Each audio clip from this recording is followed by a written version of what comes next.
Hi, good morning. ಇದು ಶನಿವಾರದಲ್ಲೂ ಇವತ್ತು ಬೆಳಿಗ್ಗೆ ತುಂಬ ಅಂದರೆ ತುಂಬ ಮುಂಚೆನೇ ಹೇಳೋದಾಯಿತು. ಎಷ್ಟು ಅಂದರೆ ಸುಮಾರು ಒಂದು 2 ಗಂಟೆಗೆ ಎದ್ದಿದ್ದೀವಿ ಅನ್ಬೋದು. ವೇಣು ಅಂತೂ 1 ಗಂಟೆಗೆ ಎದ್ದಿದ್ದಾನೆ.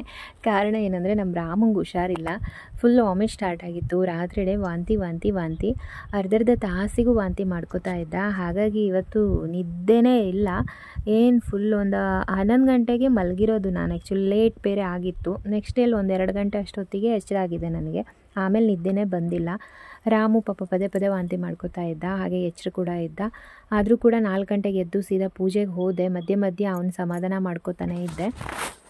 ಅನಂತರ ಇವತ್ತು ಶನಿವಾರ ನಾನು ವಿಶೇಷ ಪೂಜೆ ಡೈಲಿನೂ ಇರೋದೆ. ಹೂವು ಹಣ್ಣು ಈ ರೀತಿಯಾಗಿ ವಿಶೇಷವಾಗಿ ತರಿಸೋದು ಅಂತ ಅಂದರೆ ಗುರುವಾರ, ಶುಕ್ರವಾರ ಅಥವಾ ಏಕಾದಶಿ, ದ್ವಾದಶಿ. ಏಕಾದಶಿಯಲ್ಲಿ ತರಿಸೋಲ್ಲ, ದ್ವಾದಶಿಗೆ ತರಿಸ್ತೀನಿ. ಸೊ ಇವತ್ತಿನ ಪೂಜೆನ ಮುಗಿಸ್ದೆ. ಇವತ್ತು ವಿಶೇಷ ಏನಪ್ಪ ಅಂದರೆ ಮಂತ್ರಾಲಯದ ಪ್ರಸಾದ ಸಿಕ್ಕಿತ್ತು ನನಗೆ. ತಾಯಿ ಭಂಡಾರ ಸಿಕ್ಕಿತ್ತು. ಇಲ್ಲೇ ನಮ್ಮೂರಲ್ಲಿ ಒಬ್ಬರು ಹೋಗಿದ್ರು, ತೊಗೊಂಡು ಬಂದಿದ್ರು. ತುಂಬ ಖುಷಿ ಆಯಿತು. ಬೆಳಿಗ್ಗೆನೇ ಪರಿಮಳ ಪ್ರಸಾದ ತೊಗೊಂಡು ರಾಮಗೂ ಕೂಡ ಎಲ್ಲನೂ ಅಂದರೆ ಪ್ರಸಾದನೆಲ್ಲ ಹಚ್ಚಿದೆ. ದೇವರೇ ಬೇಗ ಕಡಿಮೆ ಆಗಲಿ ಅವನಿಗೆ ಅಂತ ಅಂದರೆ ತುಂಬ ಕಂಟ್ರೋಲೇ ಇಲ್ಲ ಅವನಿಗೆ, ಅಷ್ಟು ಪಾಪ ವಾಮಿಟ್ ಸ್ಟಾರ್ಟ್ ಆಗಿತ್ತು. ನನಗೂ ಗೊತ್ತಿಲ್ಲ, ಬೆಳಿಗ್ಗೆಯಿಂದ ಯಾಕೋ ಒಂದು ಸ್ವಲ್ಪ ಮೈಗೆ ಹುಷಾರಿಲ್ಲ ಆದ ರೀತಿ ಆಯಿತು. ಅಂದರೆ ನಿದ್ದೆ ಫುಲ್ಲು ಹೋಯ್ತಲ್ವ, ಹಾಗಾಗಿ ಅನಿಸುತ್ತೆ. ಅಂದರೆ 10 ಗಂಟೆ ಅಷ್ಟೊತ್ತಿಗೆ ಮಲಗಿಬಿಡ್ತೀನಿ ನಾನು, ಬೆಳಿಗ್ಗೆ ಬೇಗ ಹೇಳ್ಬೇಕು ಅಂತ ಹೇಳಿ. ಹಾಗಾಗಿ ಸ್ವಲ್ಪ ಸುಸ್ತಾಗ್ತಾನೇ ಇದೆ ಬೆಳಿಗ್ಗೆಯಿಂದನೂ. ಅದರಲ್ಲೂ ನಾನು ಇವತ್ತು ಚಪಾತಿಗೆ ರೆಡಿ ಮಾಡ್ಕೊಬಿಟ್ಟಿದ್ದೀನಿ. ಅಮ್ಮ ಅನ್ನಿಸ್ಬಿಡ್ತು, ಯಾಕಾದರೂ ನನಗೆ ದೋಸೆಗೆ ಯಾವುದಕ್ಕಾದರೂ ರೆಡಿ ಮಾಡಿಡಬೇಕಿತ್ತು ಅನ್ನಿಸ್ತು. ಮತ್ತು ಬೇಡ ಇರಲಿ ಅಂತ ಹೇಳಿ ಅದನ್ನೇ ಉಜ್ತಾ ಇದ್ದೀನಿ.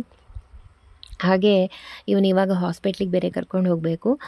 ನೈಟು ಅವನಿಗೆ ದೃಷ್ಟಿ ಎಲ್ಲ ತೆಗೆದ್ವಿ, ಎಲ್ಲನೂ ಮಾಡಿದ್ವಿ. ಆದರೂ ಕೂಡ ಕಂಟ್ರೋಲ್ ಆಗ್ತಾ ಇರಲಿಲ್ಲ. ಬೆಳಿಗ್ಗೆ ಒಂದು ಸುಮಾರು ಒಂದು 9 ಗಂಟೆ ಅಷ್ಟೊತ್ತಿಗೆ ಒಂದು ಸ್ವಲ್ಪ ತಿಂಡಿ ತಿನ್ನಿಸಿದ್ವಿ.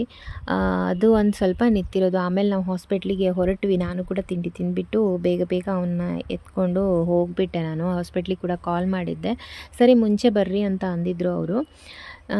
ಸೊ ಹಾಗಾಗಿ ಬೇಗ ಹೋದ್ವಿ. ಆಟೋ ಮಾಡ್ಕೊಂಡು ಹೋಗಿದ್ದೆ ನಾನು, ನಮ್ಮ ಪರಿಚಯದವ್ರದ್ದೇ. ಆನಂತರ ಅವನಲ್ಲಿ ಕರ್ಕೊಂಡು ಹೋಗಿ ಒಂದು ಸ್ವಲ್ಪ ಹೊತ್ತು ಅವರು ಮೆಡಿಸಿನ್ ಕೂಡ ಕೊಟ್ಟರು, ಅಂದರೆ ಸಿರಪ್ ಹಾಕಿದ್ರು. ಆನಂತರ ಸ್ವಲ್ಪ ಹೊತ್ತು ಅವನು ಆರಾಮಾಗೇ ಇದ್ದ. ಆಮೇಲೇನು ವಾಮಿಟ್ ಏನೂ ಆಗಿಲ್ಲ. ಹಾಗೆ ಮಕ್ಕಳಿಗೆ ದೃಷ್ಟಿ ತೆಗೆಯೋದ್ರ ಬಗ್ಗೆ ಒಂದು ಚಿಕ್ಕ ಮಾಹಿತಿಯನ್ನು ಕೊಡ್ತಾ ಇದ್ದೀನಿ. ಎಲ್ರಿಗೂ ಗೊತ್ತಿರ್ಬೋದು, ಬಟ್ ನಮ್ಮ ಮನೇಲಿ ನಾವು ರಾಮಿಗೆ ಯಾವ ರೀತಿ ತೆಗೆಯೋದು ಅಂತ ಹೇಳ್ತಾ ಇದ್ದೀನಿ. ಸ್ವಲ್ಪ ನನ್ನ ಮಗನಿಗೆ ಇದು ಒಂದು ಸ್ವಲ್ಪ ವರ್ಕ್ ಆಗುತ್ತೆ. ಇಲ್ಲಿ ನೋಡ್ತಾ ಇದ್ದೀರಲ್ವ, ಈ ರೀತಿ ರೆಡ್ಡಾಗಿ ಬಂದಿದೆ ಅಲ್ವಾ, ಇದು ದೃಷ್ಟಿ ಆಗಿದೆ ಅಂತ ಹೇಳಿ ಅರ್ಥ.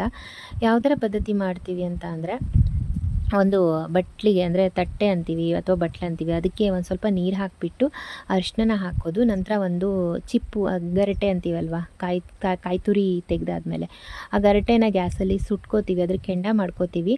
ಅರಿಶಿನ ಏನಿರುತ್ತೆ ಬಟ್ಲಲ್ಲಿರೋವಂಥ ನೀರನ್ನು ಅವನಿಗೆ 3 ಸುತ್ತು ಹಾಕಿಬಿಟ್ಟು ಅದನ್ನು ಹಾಗೆ ಇಟ್ಕೋತೀವಿ.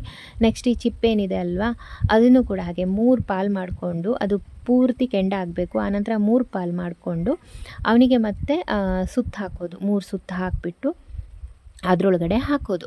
ಹಾಕಾದಮೇಲೆ ಅದು ಹಾಕ್ತಿದ್ದ ಹಾಗೆ ಅದೊಂದು ರೀತಿ ಕಲರೆಲ್ಲ ಬಿಟ್ಕೊಂಡು ರೆಡ್ ಆಗೋಕ್ಕೆ ಬರುತ್ತೆ. ನಾನು ಇದನ್ನು ಫಸ್ಟ್ ನಂಬ್ತಾ ಇರಲಿಲ್ಲ, ಇದೇನಪ್ಪ ಅಂತ ಹೇಳಿ, ನಿಜ ಹೇಳಬೇಕು ಅಂತ ಅಂದರೆ. ಬಟ್ ಇದು ಒಂದು ವಿಶೇಷ ಏನಪ್ಪ ಅಂದರೆ, ಇದೇ ಥರ 3 ದಿನ ಮಾಡಬೇಕು. ಫಸ್ಟ್ ದಿನ ಇದು ಇಷ್ಟು ರೆಡ್ಡಾಗಿ ಬರುತ್ತಲ್ವ, ನೆಕ್ಸ್ಟ್ ಡೇಗೆ ಸ್ವಲ್ಪ ಲೈಟ್ ಆಗುತ್ತೆ, ಇನ್ನೂ ನೆಕ್ಸ್ಟ್ ಡೇಗೆ ಇನ್ನೂ ಲೈಟ್ ಕಲರ್ ಆಗುತ್ತೆ. ಅದರಲ್ಲೇ ನನಗೆ ಒಂದು ಸ್ವಲ್ಪ ನಂಬಿಕೆ ಬರೋದು ಅಂತಂದರೆ, ಈಗ ಫಸ್ಟ್ ಡೇ ಆದ ರೀತಿಯೇ ಎಲ್ಲ ದಿನವೂ ಬರಬೇಕಿತ್ತಲ್ವ, ಇದು ದೃಷ್ಟಿ ಅಲ್ಲ ಅಂತ ಅಂದರೆ. ಸೊ ಆ ರೀತಿಯಾಗಿ ಬರುತ್ತೆ. ನೀವು ಕೂಡ ನಿಮ್ಮ ಮನೇಲಿ ಯಾವ ರೀತಿ ತೆಗಿತೀರೋ ಗೊತ್ತಿಲ್ಲ, ಬಟ್ ಒಂದು ಮಕ್ಕಳಿರೋರ ಮನೇಲಿ ಈ ಥರದ್ದೆಲ್ಲ ತಿಳ್ಕೊಂಡಿರಬೇಕು.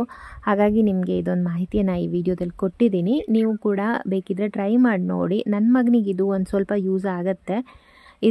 ನಾನು ತೆಗಿಯಲ್ಲ, ಆ್ಯಕ್ಚುಲಿ ತಾಯಿ ತೆಗಿಬಾರ್ದು ಅಂತಾರೆ, ಅಜ್ಜಿ ಅಥವಾ ಯಾರು ತೆಗಿಬೇಕು. ಬಟ್ ನಮ್ಮಲ್ಲಿ ಅವ್ರು ಯಾರೂ ಇಲ್ಲ, ಹಾಗಾಗಿ ವೇಣು ತೆಗಿತಾರೆ.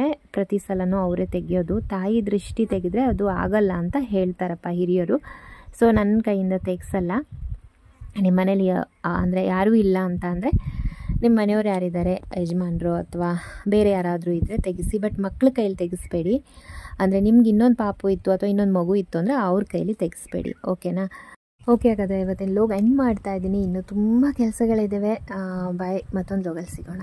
ಟೇಕ್ ಕೇರ್, ಬಾಯ್.